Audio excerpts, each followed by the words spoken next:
आज हम union budget 2026-27 के तहत डिफेंस बजट और मॉडर्नाइजेशन प्रायोरिटीज।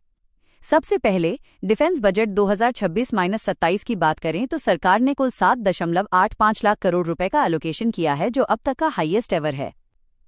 इसका मेन फोकस है modernisation, indigenous manufacturing, veterans welfare और post operation Sindoor security push.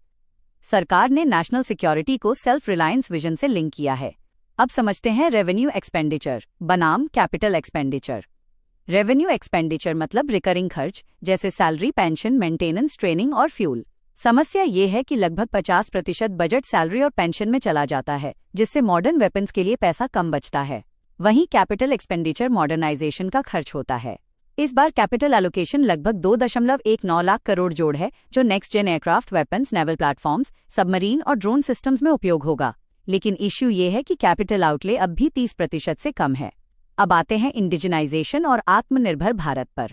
सरकार ने डोमेस्टिक प्रोक्योरमेंट के लिए 1.39 लाख करोड़ तय किए हैं और लगभग 75% कैपिटल बजट इंडियन मैन्युफैक्चरर्स के लिए रिजर्व किया गया है।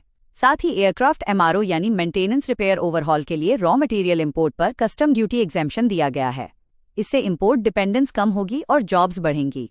लेकिन चैलेंज ये है कि अगर नेगेटिव इंपोर्ट लिस्ट जल्दबाजी में लागू हुई तो कैपेबिलिटी गैप हो सकता है।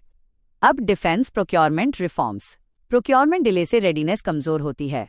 उदाहरण के लिए प्रोजेक्ट 75I को डीएपी के बाद भी लगभग 6 साल लगे और टोटल प्रोसेस करीब 20 साल चला।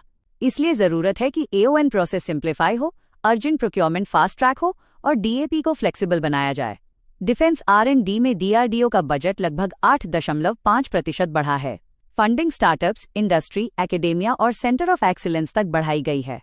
लेकिन सीएजी 2022 के अनुसार कई ऑर्डिनेंस फैक्ट्री फॉल्स और 178 में से 119 प्रोजेक्ट डिले हुए हैं। डिफेंस एक्सपोर्ट्स को सरकार स्ट्रैटेजिक टूल मान रही है, जिससे फॉरेन एक्सचेंज, डिप्लोमेसी और ग्लोबल इन्फ्लुएंस बढ़ेगा। साथ ही बॉर्डर इंफ्रास्ट्रक्चर में बीआरओ के लिए टनल, ब्रिज और एयरफील्ड पर फोकस है तथा ऑप्टिकल फाइबर नेटवर्क को नेटवर्क सेंट्रिक वॉरफेयर के लिए बढ़ाया जा रहा है। अब यूपीएससी वैल्यू पॉइंट्स। भारत का डिफेंस बजट लगभग जीडीपी का 2% है, जबकि 2018 की स्टैंडिंग कमेटी ने 3% की सिफारिश की थी। करेंसी डिप्रिसिएशन से इंपोर्ट पावर घटती है। इंडिया आज भी दूसरा सबसे बड़ा आर्म्स इंपोर्टर है। आर्मी में केवल 15% न्यू जेन इक्विपमेंट और एयरफोर्स में 31 स्क्वाड्रन बनाम 42 की कमी है। साथ ही चीन का स्पेंड ज्यादा है, जिससे टू फ्रंट प्रेशर बढ़ता है। वे फॉरवर्ड में सबसे जरूरी है मॉडर्नाइजेशन फंड को एक्टिवेट करना, faster procurement, theatre commands, realistic indigenisation और प्राइवेट सेक्टर व एक्सपोर्ट इकोसिस्टम को मजबूत करना।